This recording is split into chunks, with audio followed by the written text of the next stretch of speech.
Hi, this is That Night, and you are listening to the Fulham Focus podcast.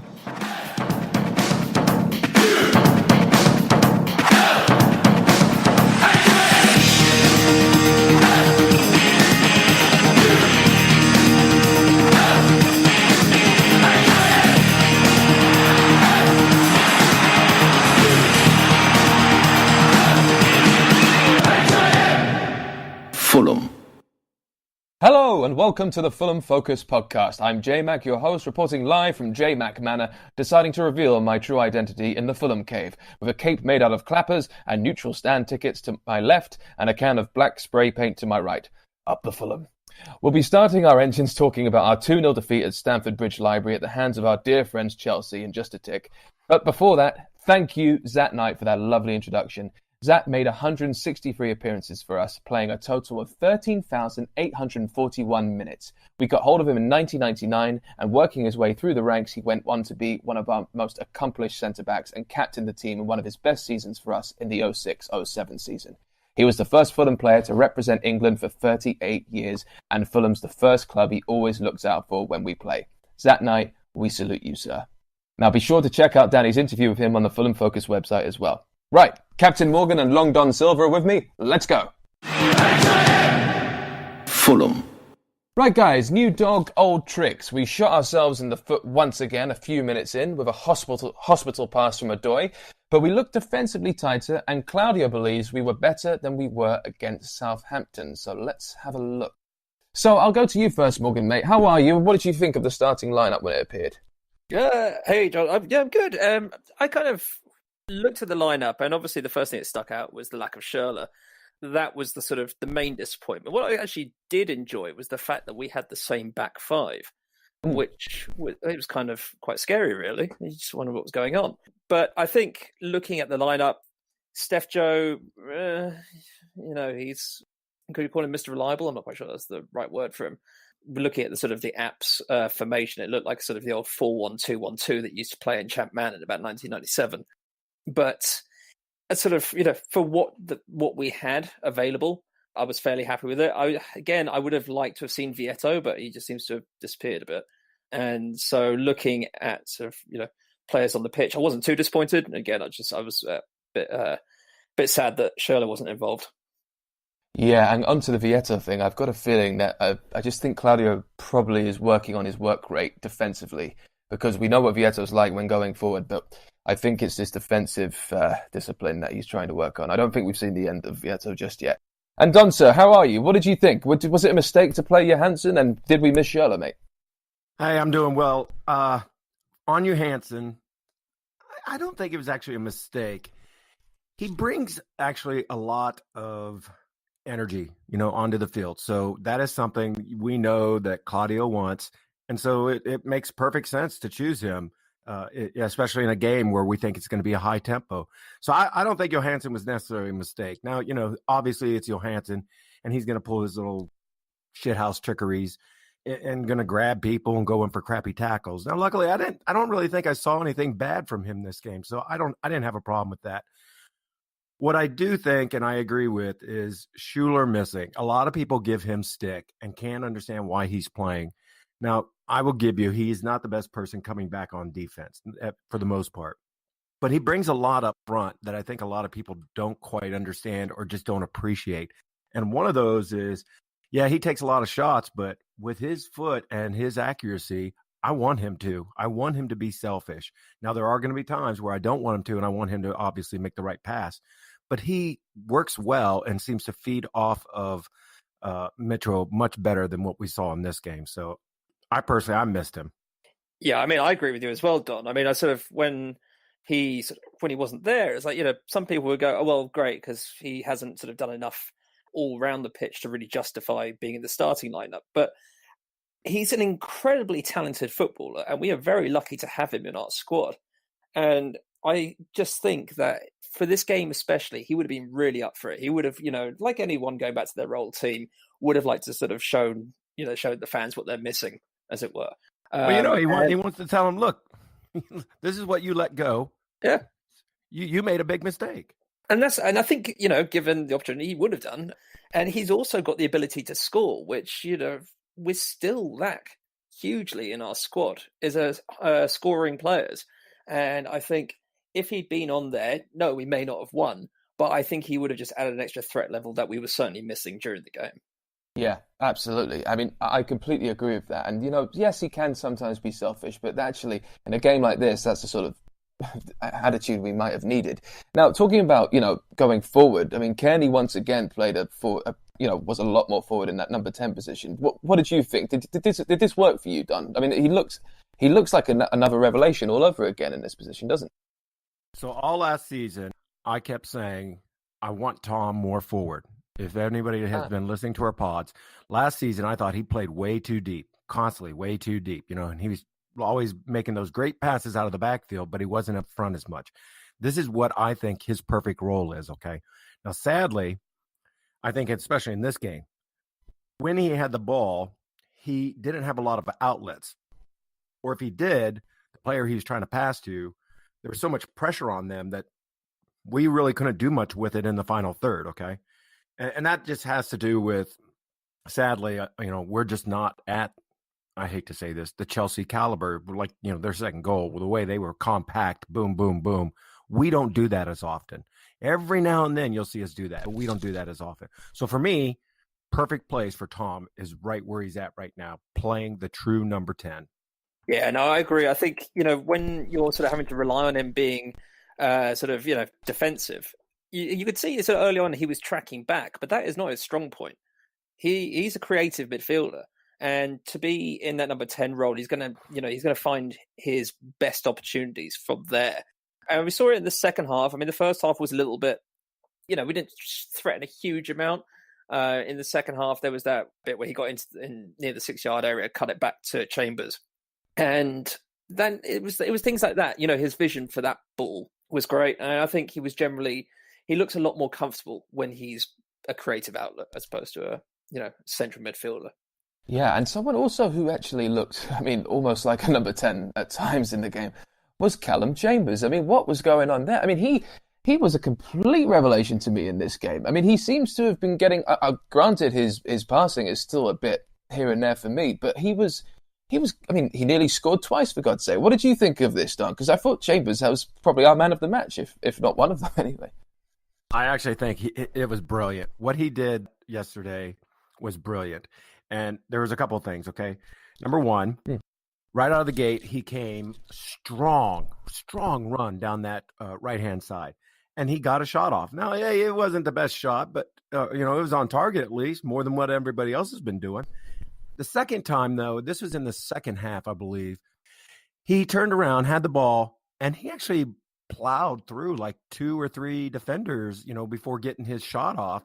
Now, it wasn't a great shot or anything, it actually kind of fluffed out, but still, he showed he's got skill, but he's still got that defensive mind, which is kind of what Claudio wants. He wants people who are going to be tracking back hard and fast, but get forward and help support at least Mitro some way, get him a ball, take some shots. Hopefully maybe the goalie spills it. Mitro is there to pick it up and clean it up, or Session. I don't know, somebody will be there. But that's what I think what we need more of. So I give him kudos. I think he's found his spot too.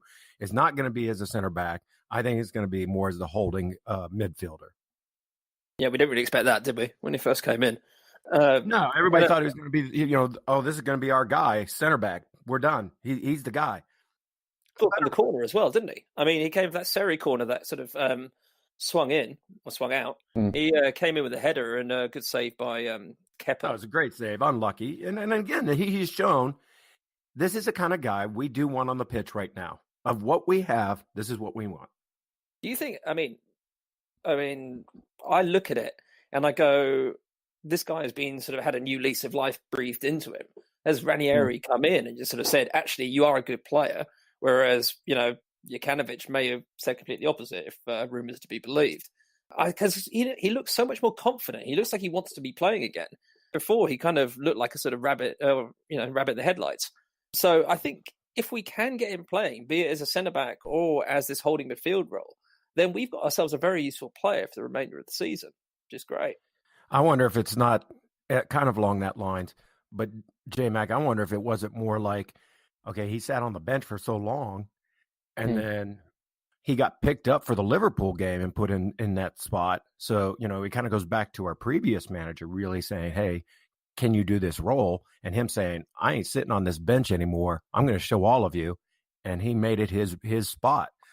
So I can't help but wonder if Claudio wasn't really the person who got him going, but Savisa that put him in that spot and said, show me what you can do. I need somebody who can sit in this spot, make great passes, make great runs out of the back, but also kind of be that person that we thought Jmac was going to be, sit in front, help defend, and prevent as much stuff off of the center backs as you can. So I give Chambers complete kudos. Great job.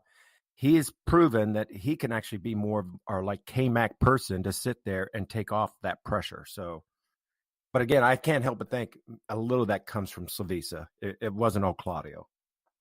No, for sure. It started off with Savisa, but Claudio's certainly done something. I mean, each game he's played, he's got better. Not necessarily his passing, but in the second half, I mean, he had this moment where he was almost like, he had the Lionel Messi moment. He just dribbled his way around these players and just fluffed it in the last minute. But I just remember watching it. It's like, oh my God, what is happening? What has happened to this player? He's become the new fucking Cristiano Ronaldo. Well, I think this is as well, because don't forget, Arsenal fans were questioning why Emery had let him go at the beginning of the season. And then within about 15 minutes, we were wondering why we bought him.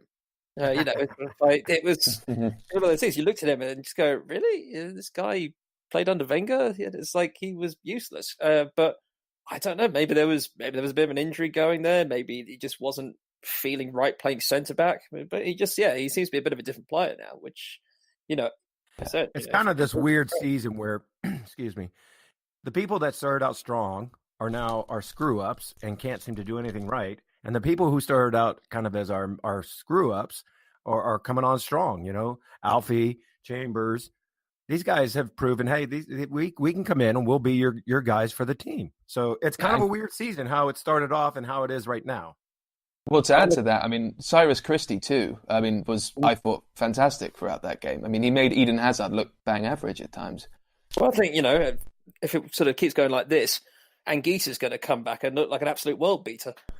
Well, that's a really good point, because I want to touch on this because, well, if only exactly, but I want to touch on this because the way Chambers is playing at the moment and the way he's being able to actually move himself forward and actually potentially score 2 goals, I'm starting to think that once Anguissa is fit again, it's actually going to be Chambers and Anguissa rather than Chambers and Seri that is actually going to be far more important to us. I mean, Seri is having a bit of a bad time at the moment, which we should talk about Jesus. now. I mean, Don, what's happened to him? Is it a lack of confidence? I mean, is he just not adapting to the Premier League? That old cliche? What do you think, mate? I just think he might be a little bit out of his depth, and I do not really like to be that guy who gives stick to players, especially our own players, because I want them all to do well. We all want them to do well. Of course. But there are several of our players who I feel like, we started out, we thought we were going to be around the mid-table, 10, 12, 13, somewhere in there. And we're now glued to the bottom. And I think it's showing that, however we bring these players in, I don't care if you're watching video after video, you go and scout their games, or you look at their stats, you can't really truly predict what a player is going to be like, especially from season to season. They might be, oh my God, one season and then a flop the next season. So we just can't tell. But I think Seri is a little out of his depth right now. And this goes back to what a lot of these players have been doing, and this drives me nuts for the last 2 seasons. I'm beating a dead horse here about saying this. They don't have the field awareness, not to be at this level. What I mean by that is we had not just one, but we had 2 hospital square passes where nobody looked around over their shoulders, where they just thought, hey, that guy doesn't have the speed. I'll make this pass and he won't be able to get it. And Chelsea or whoever we're playing picks up on it and takes off like a rabbit and punishes us for it. So field awareness has got to be a big thing that these guys got to start getting better at. Otherwise, quit making these simple, stupid passes that give the ball away. Do something else instead. Like Seri there, I wish he would have just dropped his left shoulder and gone down the right-hand side and made it happen. But instead, he made this square pass, and we all know what happened. Yeah, and it's funny you mentioned hospital passes. Morgan, I'll go to you on this. I mean, The first goal we conceded, the classic shooting ourselves in our middle toe. I mean, what did you make of that? I mean, was it Seri, Odoi, or both? I mean, I personally think Odoi is completely at fault and made Seri look 10 times worse than he probably was in this instance. But what do you think? When you said you thought Odoi was at fault for it at the beginning of the show, I was like, was he though? I kind of like, I watched it and then I watched it over and over just to sort of, try and work out who I did think was at fault. And I'm still kind of 50-50 really, because the ball to Seri was a simple defender to midfielder ball. Now, when he played that ball, Kante was nowhere near Seri. But Kante is that quick, and he was on him in a flash.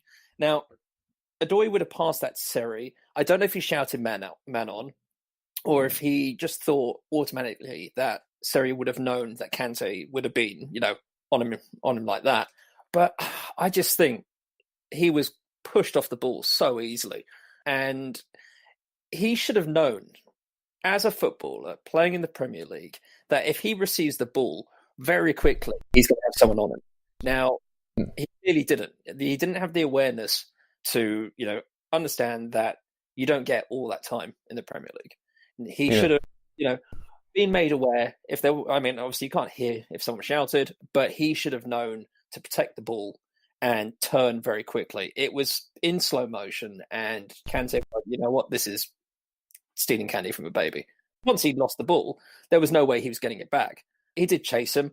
So, yes, possibly not the greatest ball from the boy, but when he would have thought about playing it, he would have thought there was very little danger, even with Kante sort of in the vicinity. I think Seri probably should have shown a bit more strength, a bit more awareness of the situation, and he didn't.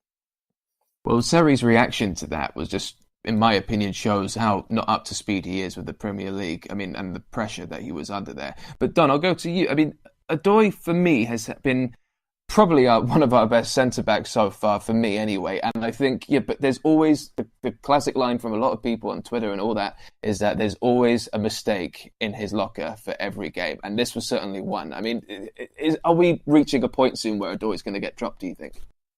All right, I guess I'm going to get stick for this, but I don't like Odoi. I've never been an Odoi fan. I think... But Dennis... Yeah, Dennis. Dennis.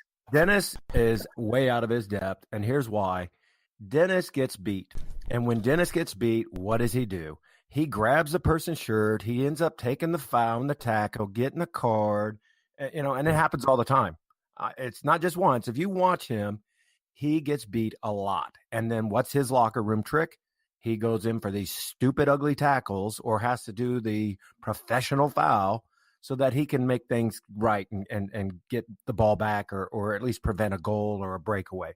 Are you confusing him with Steph Johansson? Nope. I think he's just as bad. I think he's just as bad. I really do.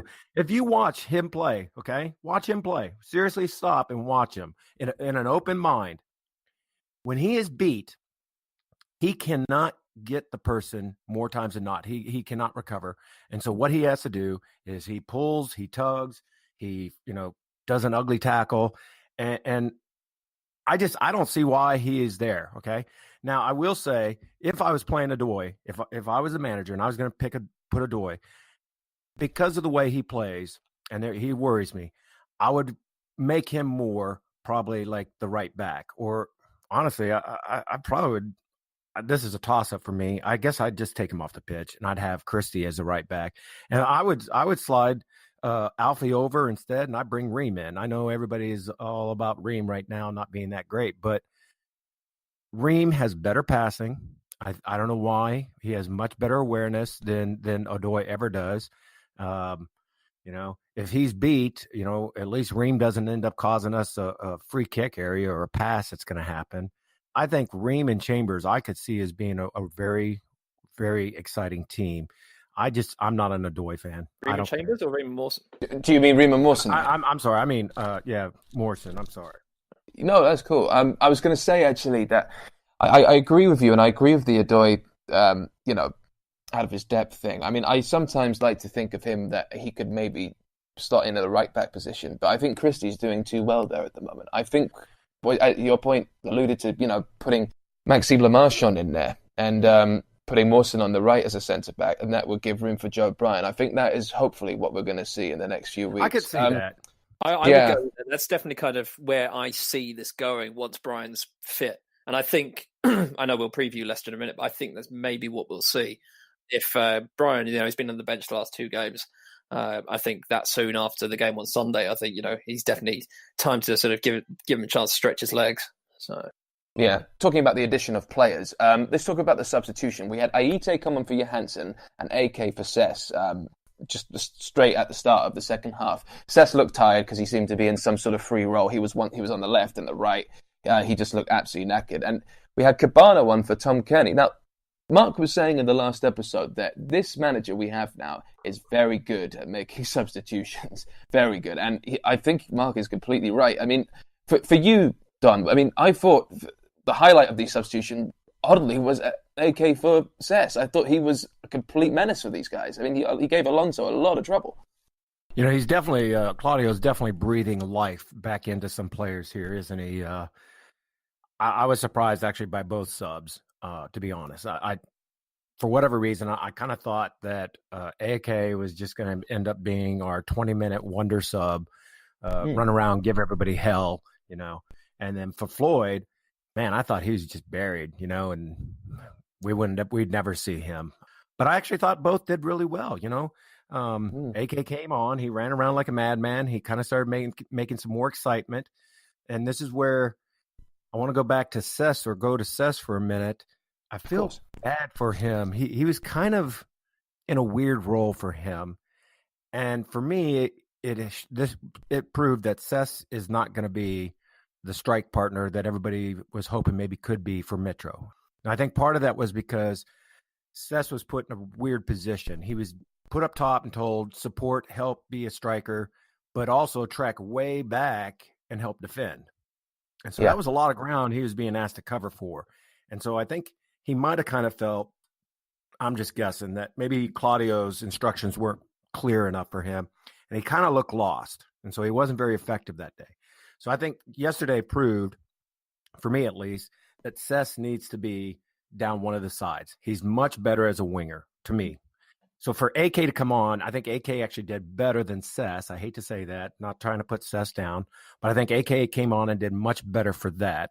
And then Floyd coming on, he brought a lot of wit to the game and a lot of creativity that, we were kind of missing in that first half. So I liked it. I thought it was actually kind of exciting watching them play.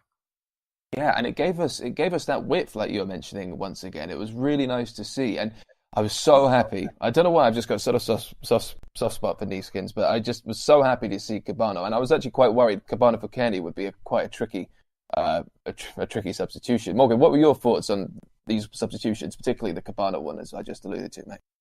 I think by the time Cabano came on, I think it was sort of 75th, 76th minute.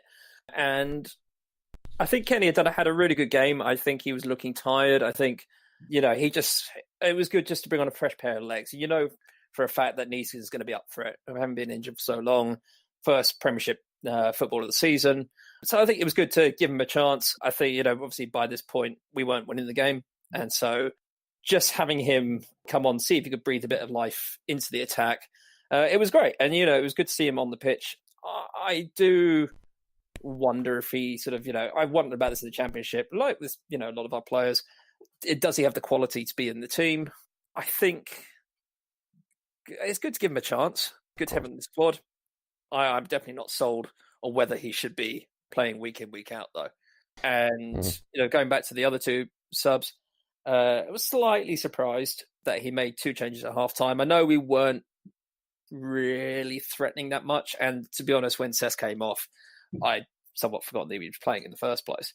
And, that's probably more down to his role, giving him far too much freedom, and maybe him, needing, as a young player, we've got to remember that, he's still a youth. He maybe needs that structure to sort of really sort of focus his play, rather than sort of say, hey, you're this wonder kid, have a free role, and him basically, going out like a headless chicken for a bit.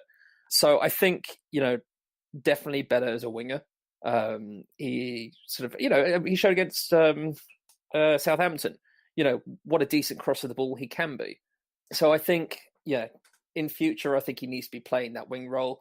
I think, it was slightly strange to then bring on two wingers, if you call AK a winger, and sort of take Cess off. I may have actually sort of just said, right, in this half, you're playing as a left winger, and then sort of just use one of them, and then, 10 minutes, 15 minutes is the second half, then take him off and replace him. But obviously, Claudio had his idea in his mind, and yeah, you're right. I mean, AK had a good game. I mean, it's sort of like thinking, was this his best game of the season? Well, yeah, by default, because he wasn't shit. Yeah. So, and he caused them issues. He looks strong in the challenge. I mean, recently, I think he sort of like hasn't really used his strength to its maximum sort of, capabilities. So it was good to see him sort of putting himself about. I don't think a couple of Chelsea players knew what hit them when he did. And so, yeah, it was good to see him play. It was good to see him sort of enthusiastic and actually show a bit of quality. Well, then, Jmac, do you think actually this was Claudio's strategy, was not so much, I'm going to change this up because I think maybe we'll get a couple of goals or, we have a chance of winning. But is it more typical Claudio? Was he being defensive minded and saying, okay, I'm going to put some fresh legs on here and I'm going to tell them to, run back and forth and create some havoc. And hopefully we can prevent, because we've got fresh legs on, more defensive minded, we can prevent more goals from happening. I think that's right. I think he wanted more fresh. I think he wanted fresh legs and a more chance of us completing a counter. As soon as AK and Eatik came on, I had more faith in Mitro getting service, like I could see 100 times more. And I think it's as simple as that. He thought, these balls are not getting to Mitro. Let's get him some help. Johansson, I'm sorry, wasn't good enough for that. And, Kearney was tired and Sess even more so. So I think that was his game plan, to get the ball to Mitro somehow a lot quicker. And it certainly worked. And, let's move on to this because, look, this Chelsea side are good, very good. They have an excellent coach in Sarri. And, it could have been either 1-1 or 2-0. And unfortunately, it was 2-0 for that Loftus-Cheek goal at the end. But we were very much the better team in the second half, in my opinion. And I'm sure you guys agree too. So what I need to say is we are looking better. I know we have lost again, but this is the second game Ranieri has been in charge of, and we look better. There were times when Hazard was just passing it to a player around us, and we were just strong at the back and just thought, try it. Pass around us, we're not moving. And they just couldn't do anything. We looked really good. I mean, Morgan, what are your thoughts on this? Because do you think there is a victory waiting for us soon? Don't you think it is definitely in the post? Yeah, I mean, we already showed against Southampton that we can win games. And it's unfortunate that we had to play Chelsea, 2 games into his reign. But, if we play like we did, if we show the kind of backbone that we have in these 2 games, we will win games. We're not good enough as a team yet to be expecting to win games. And so I think Leicester is kind of the perfect test. Leicester at home, potentially without Vardy. I think, that's 3 points that would ordinarily be quite difficult to get. But I think if we can play in the way that we've shown we can in the last 2 games, I think we should get a result. It's not going to be easy. We're not expecting to win like we were against Southampton, and we're not expecting to lose as we were against Chelsea. So I think it is one of those games that is, it's there to be won, but, it's going to take us playing at the same level as we have in the last 2 games and being effective, being clinical in front of goal as well. And so, Claudio always said, I prefer more about results rather than performances. But in this case, I mean, the performance was good, and hopefully we can cling on to that, don't you think, Don? I don't see any reason why we can't go in and do really well and, at least get a point out of this. We've definitely got an upshift, in how we're playing under Claudio, and it's been an improvement. I would not say, that we're playing great. I don't think our players are quite at the level that they need to be for this league. So I'm not going to say they play great. Yeah. And we're still conceding, I think, too many goals. Now, with that said, I think there's been some vast improvements. And so I do think Claudio is changing things, and it's for the better. And I do think we have a decent chance against teams like Leicester or even, Manchester United or Watford or any of those teams that are kind of in that upper mid-table. I think we could do okay against, and sneak a point here and there, and that's what we need to be doing right now is sneaking a point here and there. We've got to be walking away from these games with something to get out of the bottom. I do like the fact you just put Man United and Watford in the same bracket. I was just about to say that. It's brilliant. Hey, this is what's be impressed with Watford. You have to be impressed with teams like Watford and Bournemouth about what they've been doing. Okay, they're not like, in my mind at least, they're not like big clubs, and they're doing pretty damn well. Very, very. But I just love how United are now, a mid-table side. They're terrible. It's I'm sorry, and I know there's all these worldwide United fans. Ooh, the gods are out there. I'm sorry. I've never truly been impressed with United. Once kind of that Rooney dynasty and what's his name, who didn't quit until he's like 42. Yeah. I mean, once Giggs and those kind of guys all left, Man United has not really been that team ever since. So I think they're right where they should be, or even lower in my mind. Well, we'll have a quick talk about that soon after the quiz, which is soon after this. But just quickly, guys, I'll go to you first, Don. What would you give Ranieri's rating out of 10 for his managerial? What would you give his rating? Okay, so if you take the loss away, okay, and you take away Series giving the damn ball away and Odoi kind of doing his thing, if you take all that away, I thought the lineup was okay. Considering we were going against a Chelsea, okay? And I'm not trying to put Chelsea on a pedestal or anything, but they've got some really strong players, okay? So for me, I think he's still like a good solid 7. He brought in some great substitutions that put life and breath back into the team. And so I give him a good 7. More importantly, okay, and I hate to break off from Claudio for just a minute, I give the away crowd, our people, when I was watching this through the TV, and everybody mentioned this on Twitter, it was a library there, but I heard our guys screaming and singing all game. It was like it was more of a home game than it was an away game. So I give them kudos. Good job on making the atmosphere happen there. I'm so glad you mentioned this. I give Claudio a 7. Claudio 7, and I'm so glad you mentioned that because just, when the Chelsea fans started doing that, Chelsea, the Fulham fans, our fans did it back and 5 times louder, I swear to God. It was one of the most satisfying things to watch. It was so good. Morgan, out of 10, Claudio Ranieri for you, mate. To be honest, I was going to go with the same as Don. It was, it's the first game, it was good. That it was a great win. It showed a lot of character. On that you would base it as an 8 out of 10 performance on first managerial game. Whenever it was Sunday, it wasn't. It was the first half that was fairly underwhelming. Looked better in the second half. That's probably a 6. So I'll average it out at 7. But as Don said, you could hear sort of the fans, especially through the whole game, but especially in the sort of second half, I'd say.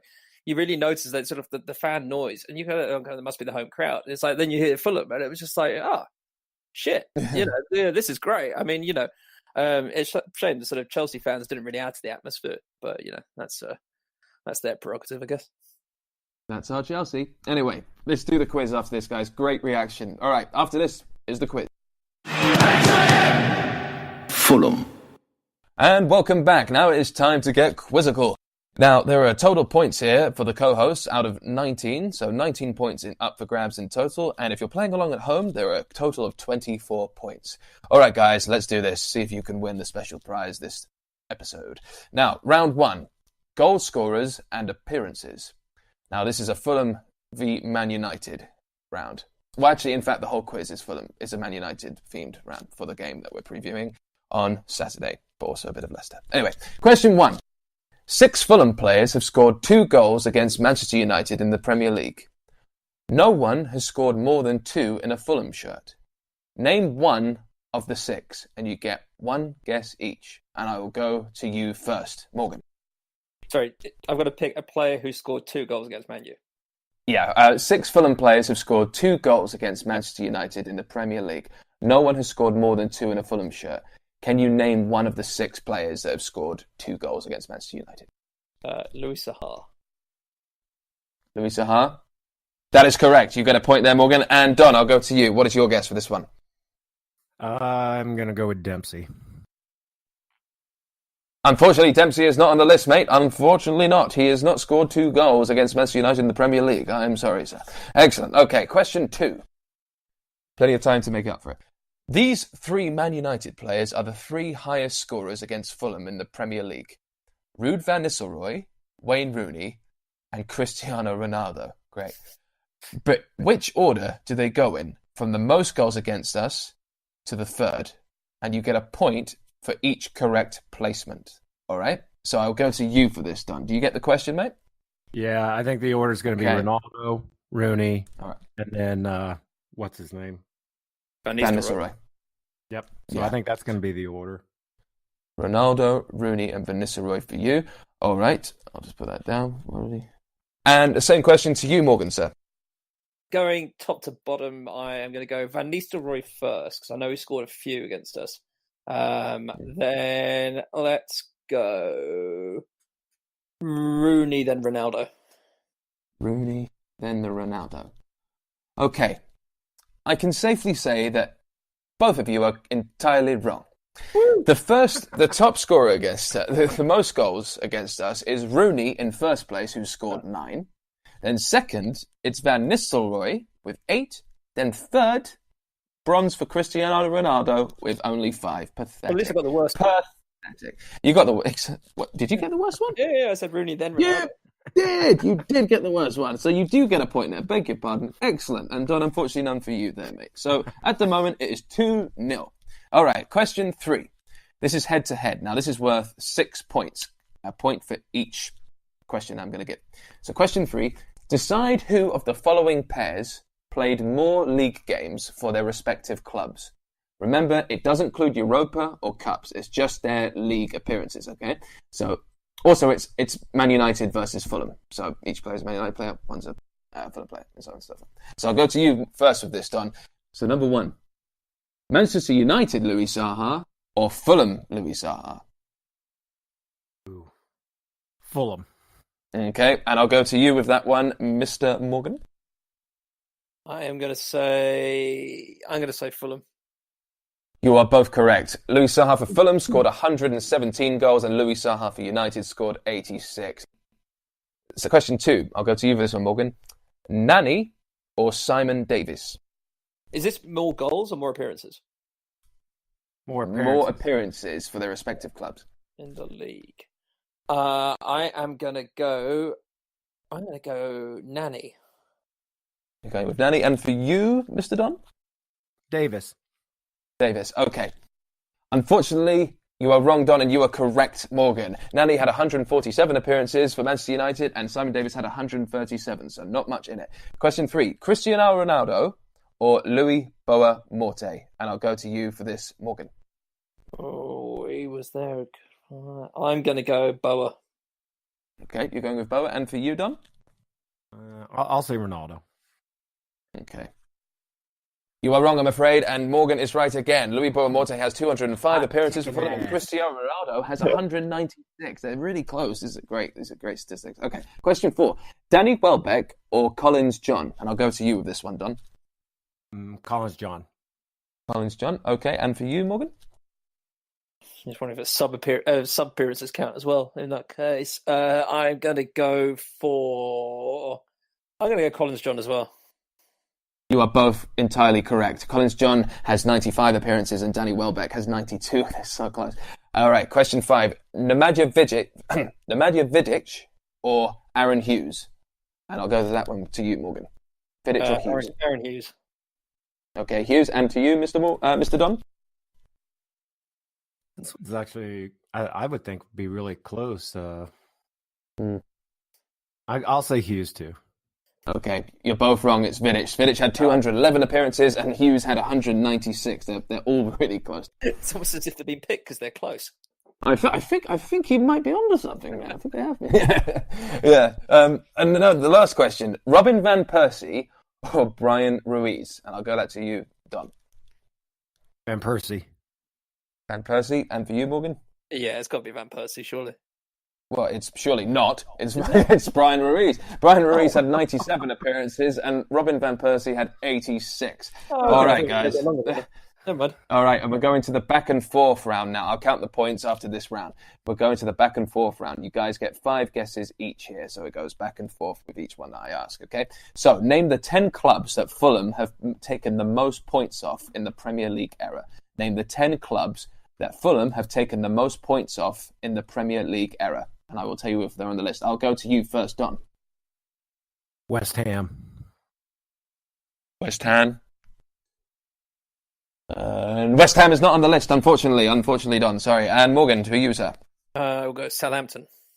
Southampton. Yeah, Southampton. Southampton is not on the list. All right, next guest, Mr. Don. Okay. How about Sunderland? That is correct. It is 20 games against Sunderland where we have taken 31 points off of them. Very good, Don. And for you, Morgan, next guest. I will go with Norwich. Norwich. Unfortunately, you just miss out on Norwich. Norwich is 15th, not in the top 10. I'm sorry, mate, unfortunately. And I will go to you, Mr. Don. Wolves. Wolves is not on the list. I will go to you, Morgan. Where are we going? Let's go West Brom. West Brom is on the list. They are 7th with 16 games we've played against them, and we've taken 27 points. 16 games, 27 points. Very good. All right, and Don, next team, please, sir. Wigan Athletic. You are right. They are the 5th team we have taken the most points against. In 16 games, we have taken 28 points. Very good. And for you, Morgan? Where are we in the world? England. Okay, them. I'm going to say Middlesbrough. Middlesbrough, oh mate, you're close but no cigar once again. They are 12th on the list, I'm afraid, mate. I'm sorry, you do not qualify for a point there. And Don is your final guess, mate. Portsmouth. Mate, you've nailed it. Portsmouth were 10th. You were 10th. We have taken 22 points from Portsmouth out of 14 games. Well done. Good stuff. And final guess for you, Morgan. I'm going to go with Bolton Wanderers. Bolton Wanderers. And you have nailed it because they are the first on the list. With 22 games, 43 points we have taken off them in the Premier League era. Very good, guys. Very good. And just so you know, the second was Newcastle United. I will just say them all. So first was Bolton, second was Newcastle, third was Sunderland, fourth was Aston Villa, fifth was Wigan, sixth was Tottenham, seventh was West Brom, eighth was Everton, ninth was Blackburn Rovers, 10th was Portsmouth, and the ones you would have missed out on, like I said, were 11th Liverpool, 12th Middlesbrough, 13th Manchester City, 14th Charlton Athletic, and 15th Norwich City. So that is that, and we now go on to the final round, guess the player. All right, guys, so the final scores before we enter this round. Morgan is on 8 and Don is on 5. So Don, you need to bet big here, mate. You need to get in this as quickly as possible. We are now reaching the guess the player. 10 facts of this player, and if you get fact 1 to 3, you get 4 points. If you get 4 to 6, you get 3 points. If you get 7 to 8, you get 2 points, and 9 to 10, you get 1 point. So you need to bet big, Don. And Morgan, you need to step up a bit too if you want to make sure you're clear of Don. Okay, here we go. So as soon as you think you know who the player is, just shout out. I'll recognize your voices. It's pretty easy. Right. Facts. Fact number 1. This player is 6'3" tall. He made 68 appearances for Fulham. He had an unbeaten record in his first season, but only made 3 appearances. Okay, guys, you're out of the 4-point zone. Next fact. This player was born in 1985. Fact number 5. In a Fulham shirt, this player scored the first goal in Premier League history to be awarded by the use of goal line technology. Okay, fact number 6. This player can speak 6 languages. England. Go on. Phil Senderos. Okay, you're going with Phil Senderos. I'm going to freeze you there, mate, and we'll see if Don wants to have a guess as well, and we'll see. Fact number 7. He was the first signing after the Europa League final. Fact number 8. This player was somewhat of a scapegoat for whichever club he played for? Oh, then it's Number got 9. under us. Number 9, I'll freeze you there then. For number 9, we signed this player on a free transfer from Arsenal. Fact number 10, he is a Swiss international centre-back. So, indeed, he was Philippe Senderos. So, in which case, I am going to add 3 points. 3 points? Is it 3 points? I think you got the 3 points. So 8, 9, 10, 11. So the final scores are 11 to Morgan and 5 to Don. Unlucky Don. But congratulations, Morgan. We have a prize for you. Congratulations. You've won a personal gym session with AK-47 where you'll be pumping iron and creating some guns of your own. And if you're lucky, he'll take you to the pool after where he'll show you how to do some outrageous diving. How do you feel about that? I couldn't be more excited if I tried. There you go. All right, guys, we got some previews after this. Fulham. And welcome back. Now we're going to have a little mixture of Leicester and United previews, but mostly on Leicester. So, what do you think is our best 11 at the moment, if everyone is fit? I mean, let's talk about what we would change if necessary. And I'll go to you, Don, with this one. How would you like us to see us lined up? What, if any changes at all, for Leicester? Okay, so if I'm going to line up, and when I say line up, actually, I would do the same thing for both games. Number one, I'd kind of like to see us go back to 4-4-2, more traditional 4-4-2, with, instead of Metro sitting behind, or instead of Cess up top sitting behind Metro, it would be Tom. I would have him sitting there. I think that would be a great role for him. And I would, if he's fit, bring Schürrle back out onto the right wing. And on the left wing, I would put Cess. I want Cess back on that left wing. For the left back, if Brian is fit, I want Brian back in. I want Adoy gone. I want him out. I'm sorry. I know I'm going to get a lot of stick for this. I don't care. I want him out. And I want either MLM dropping in with Alfie Molson, or I want Ream back in there. Okay. For the right back, I like Christie. I like his energy. I like how he gets down the field. He seems to be doing pretty well there. But it's his crosses that are killing me. And if we're going to get service into the box to help support Metro, we need better crosses there. So, I don't know. Maybe you put Odoi out there. Maybe he'll do better on the crosses. But I'm torn about that position. Otherwise, I'd leave it the same, well, Johansson, obviously, I think we have to change out, or I would change out.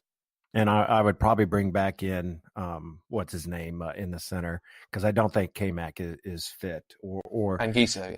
Just the person to bring in. I'd bring Anguissa. Yeah, I mean, I think Anguissa with Chambers as the DMs, defensive mids with Kearney as the number 10, Schürrle on the right and Cess on the left and Mitro up top. Would you change anything specifically, Morgan, mate? I mean, you were talking potentially about Joe Bryan as well earlier, weren't you?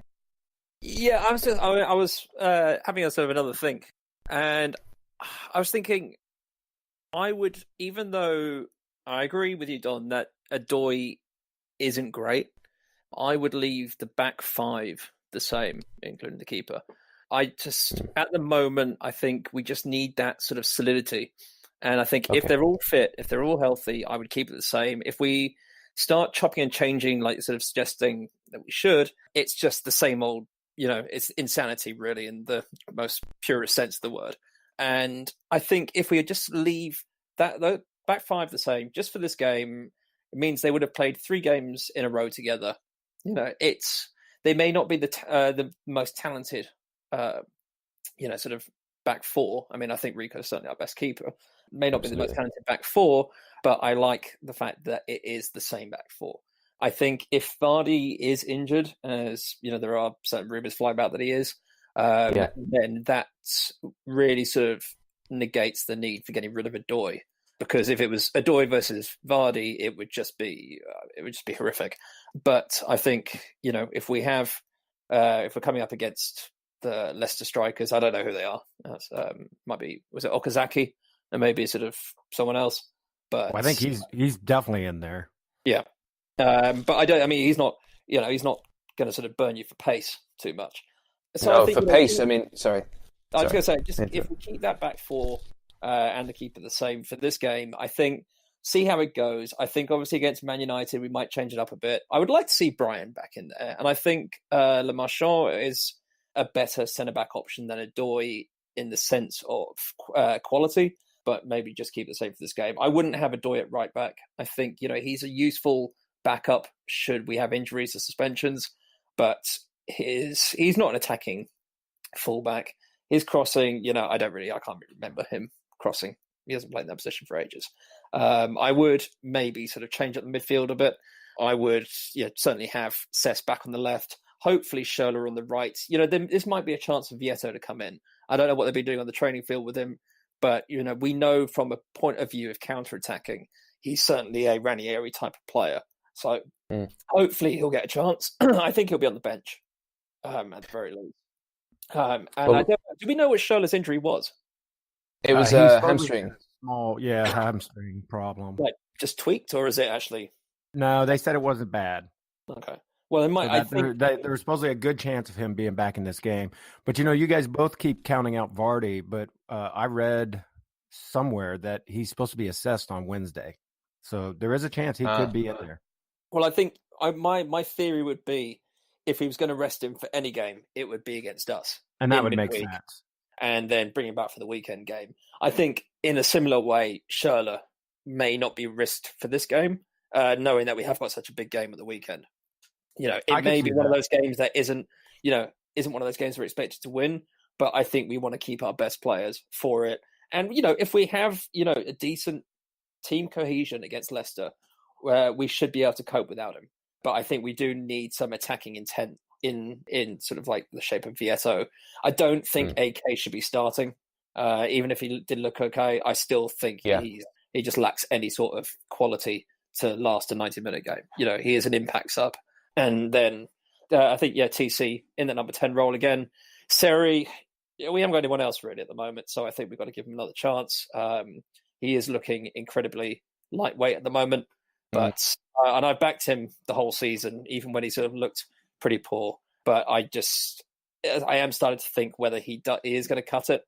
Yeah. But I think there's definitely a quality player in there, and I think it's up to Ranieri to find it. And really talk him through what he's doing wrong.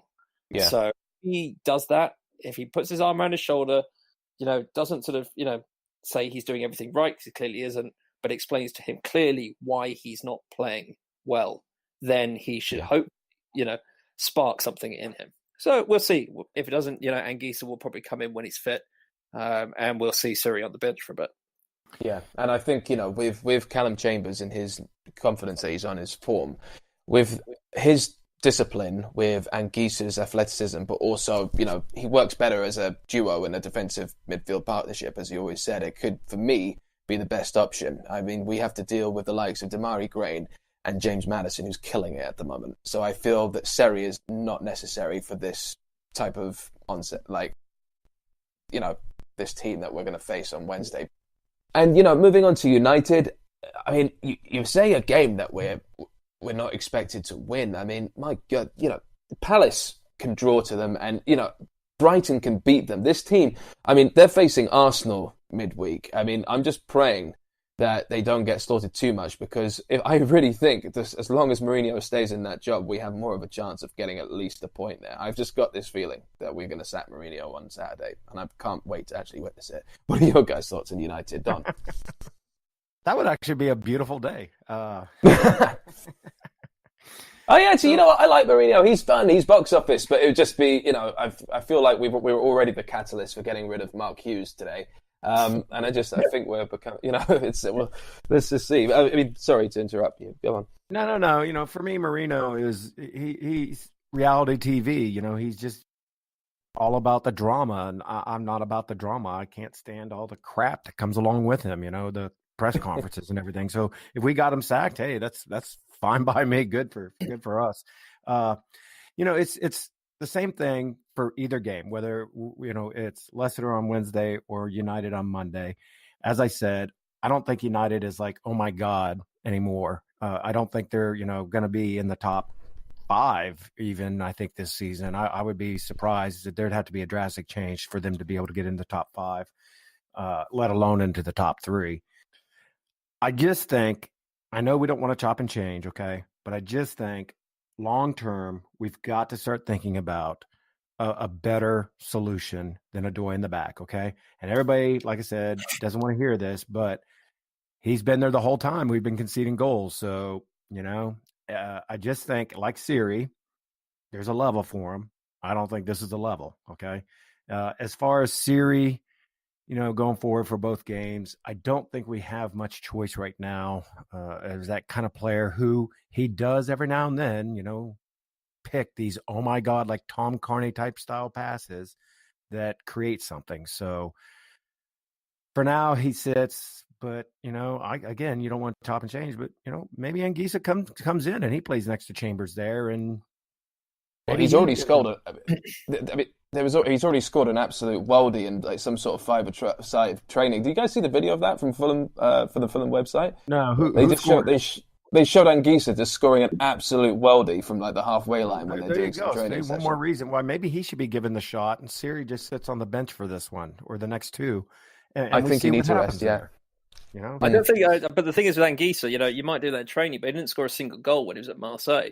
So yeah, I know. Yeah, I probably scored a few good goals in training back when I was playing, at school. But I was shit out on the pitch in the match.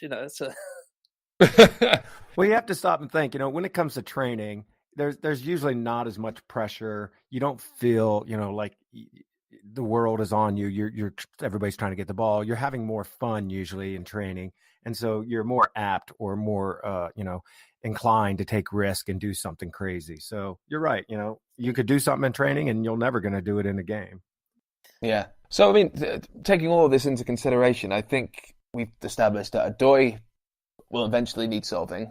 We should keep a consistent back four for now. Potentially Surrey need resting, and maybe Joe Bryan making an appearance. So we're pretty much happy with more or less as long as Schürrle's not injured.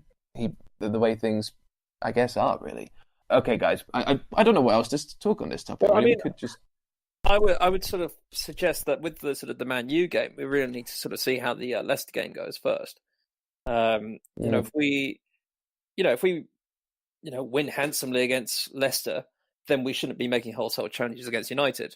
Should be, the consistency is key. And although sometimes you don't have the most talented players playing in your team because for whatever reason they're not performing or they're not gelling with the rest of the squad. Now, going back to Adoy, he's certainly not the most talented, but people like him and he seems to be sort of part of the team. And I think at the moment, the sort of having that that level of cohesion between them personally, as much as sort of quality-wise, is just as important for getting us out of this mess that we're in at the moment. So, maybe we need to get rid of him at some point and bring in, a decent quality centre back. But I wouldn't be sort of throwing him out just yet. Yeah. And I think I've got a feeling we are going to need to start the game very strongly against Leicester. We'll be at home. It'll be under the lights. We'll be up for it. I think the huge challenge we have is a clean sheet. We still haven't got a clean sheet, guys, and it is really, really embarrassing now. I think this is the first and foremost what Ranieri is going to be prioritizing. And God, do we need one? So, I mean, hopefully that will come to fruition and we might actually get the McDonald's that was promised. Any more points to make on this, Don, for instance? Well, my only thing is, again, I want consistency in players, but at some point we've got to start fading some of these guys out. I'm sorry, they've got to be faded out, and we've got to put other players in their place. Brian is a must in my mind. I think Brian is definitely. It was unfortunate he pulled his injury when he did, because I think he was starting to solidify that left back as this is my spot and it's going to be mine for the foreseeable future. So I really want to see Brian back in there. Okay. But my other big thing is if they play the Claudio style, and it showed in the first 5 minutes, sadly, I guess really 3 minutes before the goal, but if they play his style and they go at him right away, just go at him. I don't see why we can't do well against both of these teams, okay? So just go at them, defend hard. I know we're going to have to defend hard. hopefully we'll make up, for our goals conceded by feeding Mitchell better and getting more goals, because that's going to be, I think, the only thing that's going to save us right now is we got to get him into more opportunities to succeed and get goals. And that's the same with Schürrle, okay? Get him in the opportunities where he can start shooting and doing things. And I think, we'll be okay. But we've got to go at him. Just right out of the gate. Just go at him. Don't sit back. Don't play super defensive, but get on the ball right away. Yeah, exactly. Is that the Ranieri style? That's the problem. I mean, in theory, that sounds like a good idea. But, if anyone knows Leicester, Ranieri knows them. Now, will he come out playing a different style of football than he used to play while he was at Leicester to sort of catch them unawares? Or will he stick to what he knows and they know for a fact it's going to be hard to break down? Obviously, our defensive qualities, inverted commas, suggest that, we can't rely on that. But at the same time, if he starts mixing it up too much, there's going to be confusion amongst the squad. And I think at the moment, whilst we are at the bottom of the league, we need to be thinking simple football as opposed to sort of, overcomplicating it and sort of make it, just giving the team the confidence to do what they're sort of, he came into the club saying, this is how we're going to set out. Doesn't matter who it's against. This is how we're going to play for now. If we need to change it up further down the line, then we will. But I think we, against Leicester, play our style of football. It's going to be heavily counter-attacking, as he was at Leicester, Based on two Ranieri teams, we should both be having about 25% of the ball. I'm not sure who gets the other 50%, but, that's, we should carry on as we are. Against United, it'll be a completely different style of game. I don't know how they're going to turn up. You never know with Mourinho sides, but I think focusing on Leicester, we need to just be going out there and getting the win. If we need to win it, a little bit ugly, fine. We just need to make sure that the team know what they're doing and obviously relying quite heavily on Mitro to put the goals in. Yeah, and I think we shouldn't ever underestimate how much Claudio will want to win this game. We all think it's all a very romantic, cuddly situation. The fact that, Leicester City are back at he's back to face his old team that he won the Premier League with. But there will be a part of him that will, sentiment and tragedy aside of the owner, that he will want to prove this team that they made a mistake getting rid of him. I think, that he will want to win this game. Let's make no mistake about that. And, let's hope that actually happens. All right, then. All right, guys. Well, great pod. Great to speak to you both. I haven't heard from either of you in quite a while, actually. It's lovely to hear your voices. And so thank you to my co-hosts and for your listening. Don't forget to subscribe, rate us on iTunes, and tell all your friends about us. And next week's show is out on Tuesday morning and will include all the fallout from the Man United game.